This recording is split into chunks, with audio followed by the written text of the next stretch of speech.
చెప్పు అందరికి. హాయ్. చిట్టి తల్లి రియాన్షిక, నీ చెవి చూపి అమ్మ. అవా నీ చెవులు. ఓ, తర్వాత నీ కన్ను చూపి. కన్నేది? ఓ, నీ ముక్కు చూపిరా తల్లి. అదా నీ ముక్కు. చిట్టి తల్లి, తర్వాత నీ నాలుగు చూపి అమ్మ. తర్వాత గడ్డం చూపి. బుగ్గ చూపి తల్లి.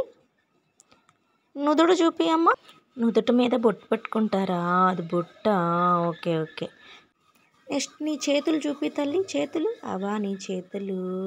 ఓకే, తర్వాత నీ చిన్ని చిన్ని కాళ్ళు చూపి అమ్మ. నీ చిన్ని చిన్ని కాళ్ళు ఏవి? అవా నీ చిన్ని చిన్ని కాళ్ళు. తర్వాత పొట్ట చూపి తల్లి. ఓ, నీ పొట్ట అదా. తర్వాత నోరు చూపి. నోరేది? అదా నీ నోరు. తర్వాత జుట్టు చూపి తల్లి. జుట్టు ఏది నీ జుట్టు? అదా నీ జుట్టు. ఓకే తల్లి, please like, share and subscribe to my channel.